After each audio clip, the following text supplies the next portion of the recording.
통합지원 2반 친구들 안녕하세요. 선생님입니다. 이번 시간에는 우리 국어책을 꺼내서 국어책과 연필 지우개를 꺼내서 교과서로 공부를 하도록 합시다. 국어교과서 96쪽을 펴보세요. 우리 국어교과서 96쪽을 보면 제목이 있죠. 바로 공식적인 말하기 상황입니다. 선생님이 지난 시간에 잠깐 이야기를 해주기는 했는데 공식적인 상황이라는, 공식적인 말하기 상황이라는 것은 친구나 가족처럼 편한 사람들에게 이야기하는 걸까요? 아니면 뭔가 예의 바르고 공손하게 여러 사람 앞에서 이야기하는 걸까요?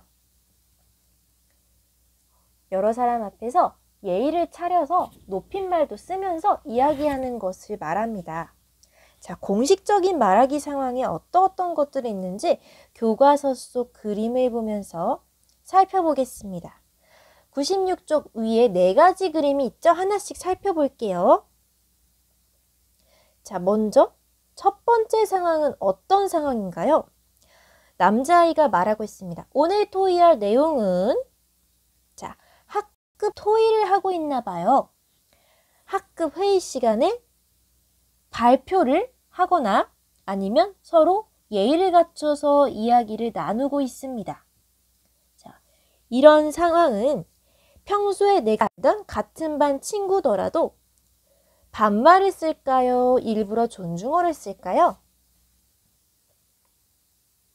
아무리 옆 짝꿍, 앞뒤에 앉은 자주 보는 아이더라도 학급 토의와 같은 상황에서는 예의 바르게 다른 사람을 정확하게 마주보면서 나도 바른 자세를 하고 높임말, 바르고 고운말을 써서 이야기를 할 것입니다. 우리가 평소에 짝이랑 떠드는 시간 말고 토의 시간에는 공식적인 말하기를 하게 되는 것이지요. 다음 그림 한번 볼게요. 두 번째는 어떤 상황인가요? 지금 뉴스가 나오고 있죠. 군것질은 해롭다라는 주제로 뉴스가 나오고 있는데, 자, 여러분도 뉴스를 아마 본 적이 있을 겁니다. 뉴스에서 아나운서가 반말로 편하게 웃으면서 이야기하는 거 본 적 있나요? 선생님은 없습니다. 아나운서는 그리고 항상 깔끔해 보이는 표정과 복장을 하고 바른 자세로 또박또박 말을 합니다. 왜냐면요, 이 아나운서가 하는 말은 편하게 그냥 일상 대화를 해주는 게 아니라 내가 얼굴을 모르는 전국의 여러 사람들에게 정확한 정보를 전달해야 하기 때문입니다. 그렇기 때문에 항상 바르고 고운 말을 쓸 뿐만 아니라 또박또박 정확한 발음으로 알아듣기 쉬운 목소리와 말투를 사용해서 이야기를 하죠.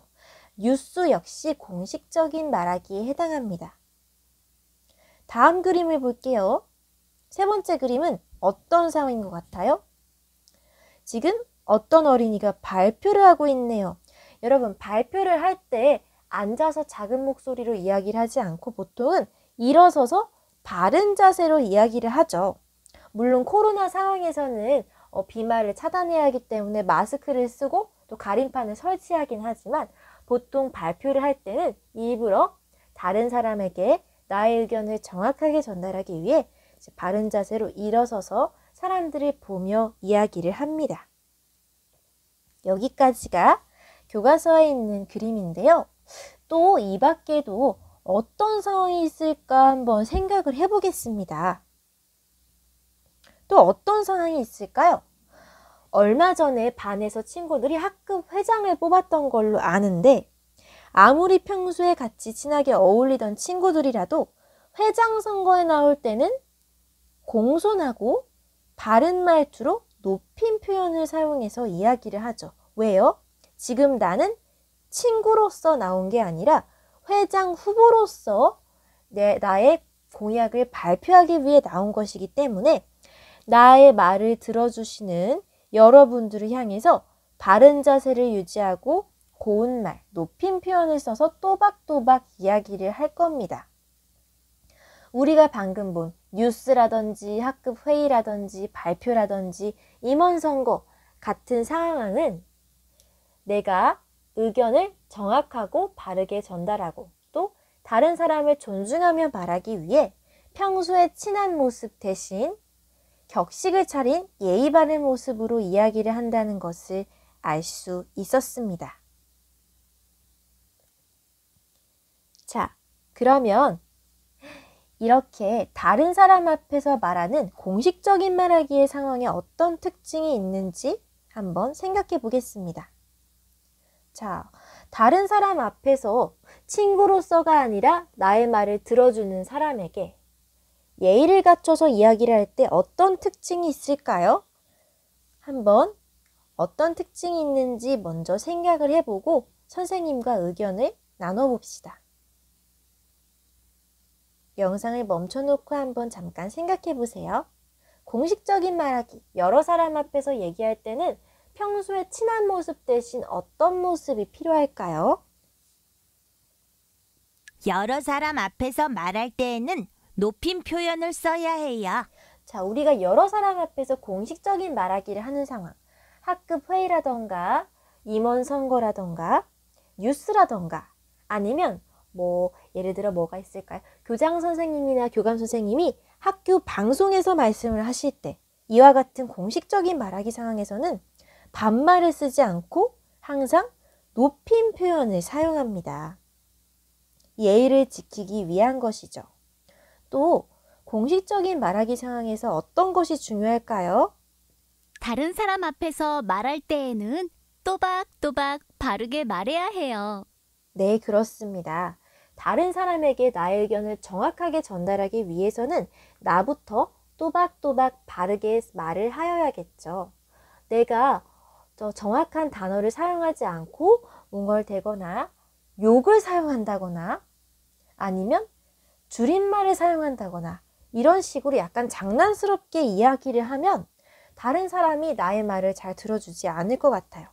목소리의 크기는 너무 크지 않아도 됩니다. 그냥 적당히 다른 사람이 알아듣기 좋은 목소리로 해도 되니까 바른 말, 고운 말을 사용해야 한다는 점은 잊지 마세요.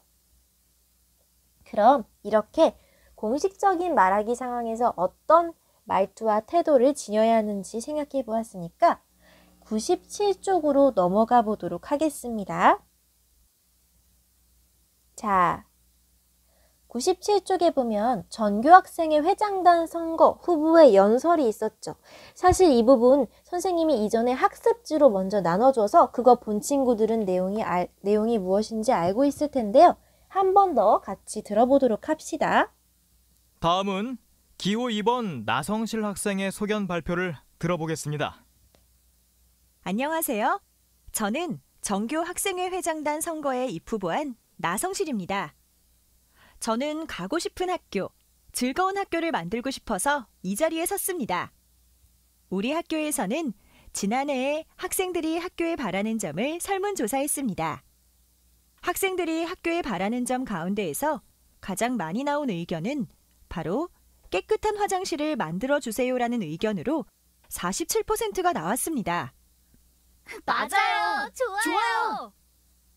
저는 이러한 여러분의 의견을 교장 선생님께 적극적으로 말씀드리고 전교 학생회에서도 의견을 모아 꼭 깨끗한 화장실을 만들겠습니다. 저는 최근에 오늘의 순위라는 책을 우연히 보았습니다. 이 책은 우리나라의 여러 가지를 조사한 순위를 알려주는 책인데 우리나라의 초등학생들 가운데에서 꿈이 없는 사람이 남학생은 14.2%, 여학생은 16.7%라고 합니다. 꿈을 정하지 못한 것이 아니라 꿈이 없는 학생들이 그만큼이라는 얘기입니다. 100명 가운데 15명이 꿈이 없는 학생이라니. 어릴 때부터 공부만 열심히 하라는 말을 지겹게 들어온 결과가 아닌가 싶습니다. 그래서 저는 우리 학교의 학생들만큼은 꼭 누구나 꿈을 하나씩 정하고 그 꿈을 이루려고 노력하도록 도와주고 싶습니다.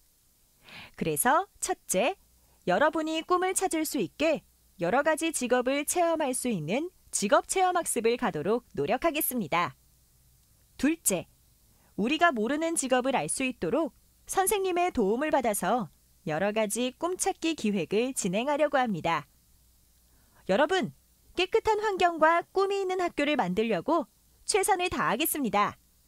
기호 2번 나성실 꼭 뽑아주십시오. 감사합니다. 자, 여기까지 나성실 학생의 정교회장 선거 연설을 들어보았는데요. 어떤가요? 학생이라고 했는데 너무 어른 말투라서 선생님은 조금 웃음이 나긴 했습니다만 이 학생이 굉장히 준비를 많이 한 것 같은 느낌이 들었죠. 어떤 점에서 그런 느낌이 들었냐면 선생님은 이 학생이 세상에 설문조사 결과를 표로 가져올 줄은 또 몰랐네요. 선생님은 전교회장 선거에서 표를 가져와서 이야기를 하는 친구는 처음 본 것 같아요. 그러면 교과서에 있는 물음들을 하나씩 해결해 보겠습니다. 후보자는 어디에서 누구에게 말했나요? 우리 친구들 영상을 멈춰놓고 물음들을 한번 답을 스스로 해보세요. 그 다음 선생님과 답을 맞춰볼게요. 영상 멈춰놓고 97쪽에 있는 물음 4가지를 먼저 답한 뒤에 선생님과 답을 맞춰보겠습니다. 어떤가요? 잘 풀어보았나요? 후보자는 어디에서 누구에게 이야기를 했죠? 강당인 것 같죠, 지금. 강당에서 누구한테?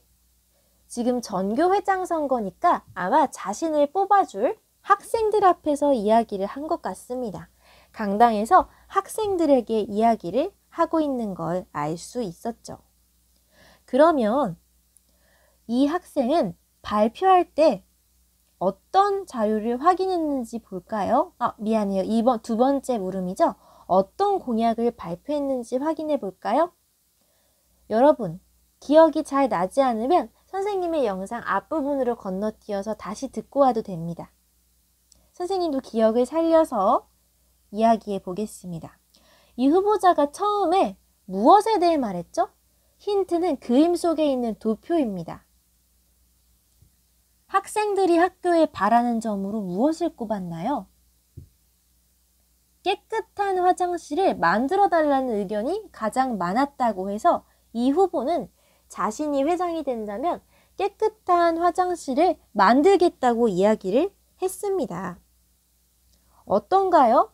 자기가 그냥 저 깨끗한 화장실 만들겠습니다 라고 할 때보다 이렇게 학생들의 설문조사 결과를 가져와서 이야기를 하니까 저 친구 정말 학생들의 의견을 반영하려고 하는구나 라는 믿음이 가죠. 정말 철저한 학생이네요. 또 이 후보가 나성실 후보가 말한 공약 중에 화장실 말고 또 어떤 게 있었나요? 꿈이 없는 학생들이 많다라는 그 조사 결과를 가져오면서 다양한 직업체험학습을 가도록 노력하고 이것을 통해서 어떻게 하기로 했죠? 학생들이 자기가 좋아하고 잘할 수 있는 일이 뭔가 생각해보고 진로에 대해 관심을 가질 수 있도록 기회를 만들려고 하는 것 같았죠. 혹시 내용이 기억나지 않으면 얼른 앞으로 가서 어떤 공약을 말했는지 확인해 봅시다. 또 다음 공약은 어떤 것이었나요? 직업체험뿐만 아니라 또 무엇 찾기 기획? 꿈찾기 기획을 진행하겠다고 했습니다. 우리도 학교에서 진로체험 교육, 진로체험 주간 같은 거 갔는데 여기 이 나성실 후보는 자기가 직접 꿈찾기 기획을 진행하겠다고 하네요. 여기까지 우리 후보의 연설을 듣고 어떤 공약을 발표했는지 어떤 상황인지 확인해 보았는데 이렇게 이 회장 후보가 여러 사람 앞에서 발표를 하는 것 역시 당연히 공식적인 말하기에 포함되겠죠. 전교회장이면 아마 이 학생은 6학년일 것 같은데 여기에 있는 학생들이 자기랑 친구거나 훨씬 어릴 거예요. 3, 4, 5학년 동생들 아니면 자기 친구인데 이 사람은, 이 나성실 학생은 친구로서, 언니로서, 누나로서 이야기하는 게 아니라 자기 자신을 회장 후보로서 대해주는, 자기 자신에게 투표를 해줄 수 있는 사람들에게 격식과 예의를 차려서 말하기 때문에 바른 자세로 서서 또박또박 분명한 목소리로 높임 표현을 사용해서 이야기하고 있네요. 후보자는 의견을 발표할 때 어떤 자료를 활용했죠? 첫 번째는 설문조사 결과. 아까 처음에 여기 그림에 있습니다. 지금 그림에 저 동그란 원그래프 보이나요? 저기서 학생들이 학교에 바라는 점을 표로 가져와서 제시를 했습니다. 첫 번째는 요거. 뭐예요? 설문조사 결과 도표. 자, 그리고 또 한 가지. 이 학생이 꿈에 대해 얘기를 할 때 자기가 뭘 읽었다고 했는지 기억나요? 책 읽었다고 했죠. 책. 자기가 책에서 읽었는데 꿈이 없는 학생이 몇 %고 어쩌고 저쩌고 그래서 꿈을 찾아주고 싶다라고 얘기를 했습니다. 이렇게 자기의 의견을 얘기할 때 그냥 자기의 생각만을 이야기한 게 아니라 설문조사 결과와 책을 가져와서 발표를 하니까 사람들이 듣기에 더 믿음이 갈 것 같습니다. 3번 문제의 답도 바르게 적어보세요. 자, 이렇게 공식적인 말하기 상황에서 후보자는 어떤 태도로 말을 해야 할까요? 앞에서 우리가 96쪽에 이야기했던 것과 비슷합니다.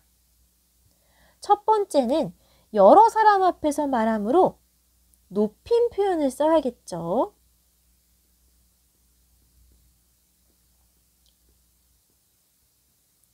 높임 표현, 반말을 쓰지 않고 높임 표현을 써야 할 겁니다. 여러 사람 앞에서 말하므로 높임 표현을 써야 할 거예요. 또 두 번째로 어떤 태도가 필요할까요? 자, 누워서 편하게 얘기할까요? 아니면 바른 자세로 얘기할까요? 당연히 바른 자세와 태도로 얘기해야겠죠. 바른 자세와 태도로 말해야 할 겁니다.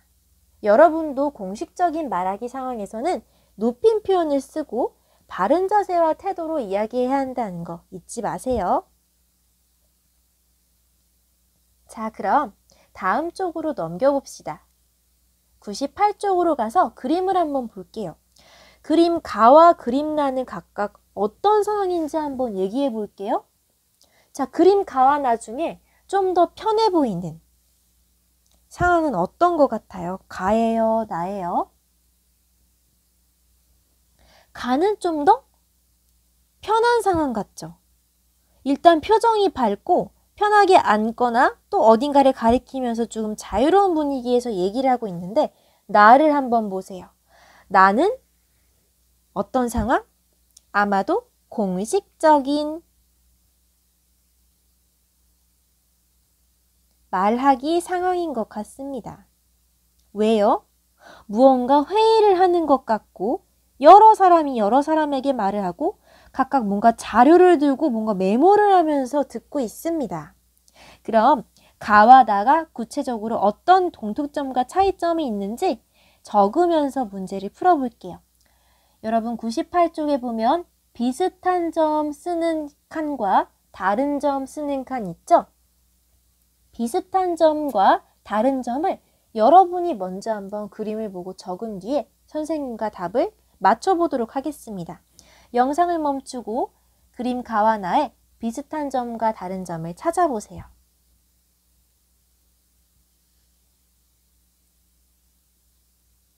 찾아보았나요? 그럼 선생님도 함께 물음을 보겠습니다. 두 가지 말하기 상황에서의 비슷한 점은 무엇인지 한번 생각해 볼게요. 어떤 점이 비슷한가요? 먼저 말하는 사람과 듣는 사람이 있죠. 또 어떤 점이 비슷해요? 여기 보면 듣는 사람이랑 말하는 사람 둘 다 친구인 것 같아요. 친구들. 선생님이나 다른 어른이나 모르는 사람이 아니라 친구들끼리 얘기를 하고 또 말하는 사람과 듣는 사람 모두 나이가 비슷해 보여요. 그런데 다른 점을 한번 생각해 봅시다. 가와 나의 어떤 다른 점이 있을까? 일단 가 상황에서는 어떤 것 같아요? 교실 안인가요? 교실 밖인가요? 교실 밖에서 얘기하고 있고 분위기가 딱딱한가요? 자유로운가요? 자유로워 보이죠? 또 여러 사람들 앞에서 말하고 있나요? 아니면 친구들이랑 개인적으로 말하고 있나요? 그림가는 교실 밖에서 자유롭게 말하고 또 친구들과 개인적으로 말하고 있는 상황입니다. 교과서에 비슷한 점과 다른 점 적는 란에 여러분이 바른 글씨로 적어주세요. 다른 점에서 가만의 특징은 첫 번째, 뭐예요? 교실 밖에서 자유롭게 말하고 있습니다.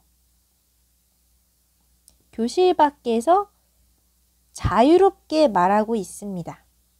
또 두 번째는 어떤 특징이 있죠? 잘 안 보이니까 빨간색으로 할게요. 첫 번째는 교실 밖에서 자유롭게 말하고 있고요. 또 어떤 특징이 있었죠? 친구들과 어떻게 말하고 있어요? 공식적으로, 개인적으로? 개인적으로 말하고 있습니다. 자, 가는 교실 밖에서 자유롭게 얘기하고 있고 또 친구들과 개인적인 말하기를 하고 있어요. 자, 그럼 나는 어떤 상황이죠? 나는 일단 교실에서 여러 사람 앞에서 발표하고 있습니다. 뭐라고요? 교실에서 여러 사람 앞에서 발표하고 있습니다. 또 어떤 점이 있죠? 여러 친구 앞에서 개인적으로 말하고 있나요? 공식적으로 말하고 있나요? 공식적으로 말하고 있네요. 공식적인 말하기 상황이네요.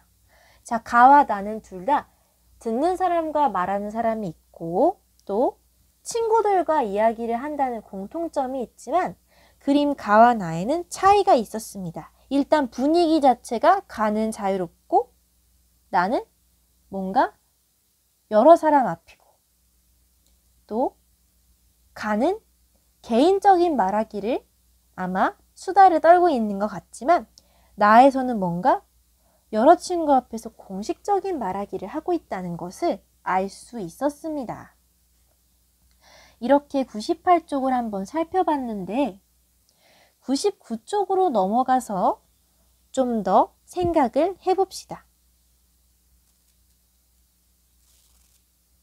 자, 99쪽에 보면 윗부분에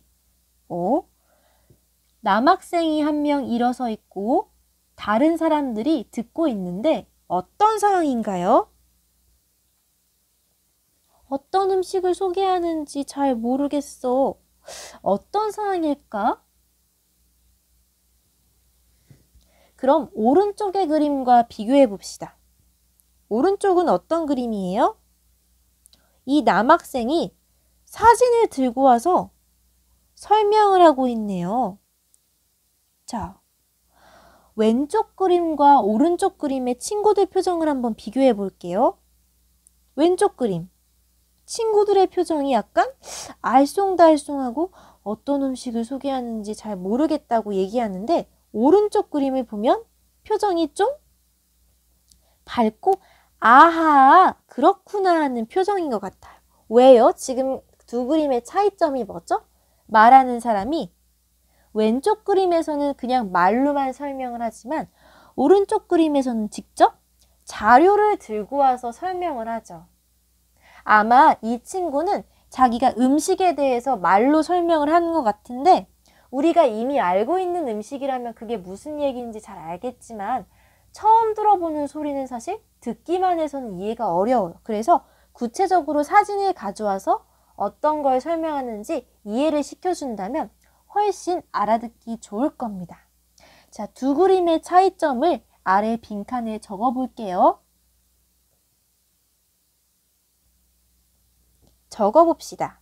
자료를 활용하지 않고 발표할 때와 자료를 활용해서 발표할 때 듣는 사람이 각각 어떻게 반응했죠? 그림을 다시 볼게요. 선생님은 어떻게 반응했나요? 왼쪽 그림에서는 어떻게? 친구가 어떤 음식을 소개하는지 잘 몰랐어요. 여러분의 바른 글씨로 적어보세요. 빈칸에. 자료를 활용하지 않고 발표할 때는 친구가 어떤 음식을 소개하는지 잘 몰랐습니다. 그런데 자료를 활용하니까 어땠나요? 친구가 소개하는 음식이 무엇인지 한눈에 알아보았습니다. 자료를 활용하니까 이런 점이 좋네요. 무슨 설명을 하는지 더 잘 이해할 수 있어요. 자, 두 그림의 차이점 알겠나요? 왼쪽에서는 친구가 어떤 음식을 소개하는지 잘 몰랐는데 오른쪽에 친구가 사진 자료를 가져오니까 뭘 설명하는지 한눈에 쉽게 알아보았습니다. 여러분도 무언가 다른 사람한테 설명을 할 때 자료를 가져와서 설명하면 훨씬 이해하기 쉬워요. 자, 예를 들어서 내가 좋아하는 게임을 친구에게 설명을 할 때 나는 이러이런 게임을 하는데 거기 누가 나오고 뭐가 있고 말로 설명하면 상상이 잘 되지 않지만 직접 그 게임 자료를 보여준다거나 내가 게임하는 그 동영상이나 사진을 보여준다거나 아니면 캐릭터 그림을 보여주면 이게 이런 게임이구나 하고 쉽게 알 수 있을 거예요. 자료를 사용하면 어떤 점이 좋은지 우리가 생각해 보았습니다. 자, 자료를 활용해서 발표할 때 좋은 점을 직접 적어 볼게요.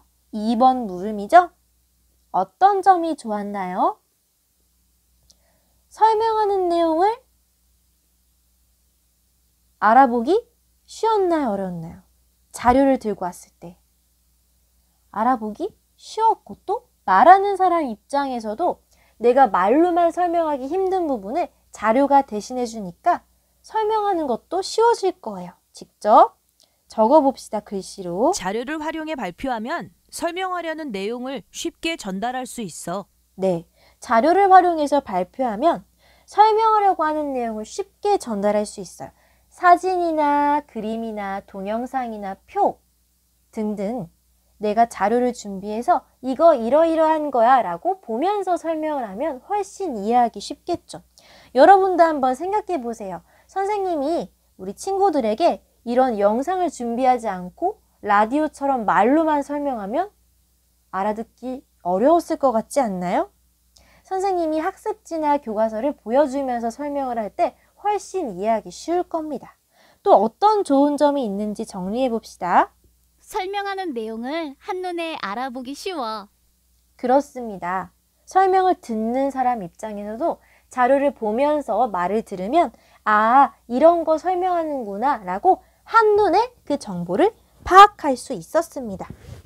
자, 여기까지 99쪽까지 우리가 문제를 해결해 보았는데요. 어떤가요? 공식적인 말하기 상황에서 어떤 자세와 태도, 어떤 말투와 표현을 사용해야 하는지 조금 감이 오나요? 이 단원에서는 공식적인 말하기 상황을 위해서 짜임새 있게 나의 의견을 정리하고 자료를 조사해서 발표하는 것을 공부할 겁니다. 앞으로 배울 내용을 한번 상상해 보면서 이번 시간 정리하겠습니다.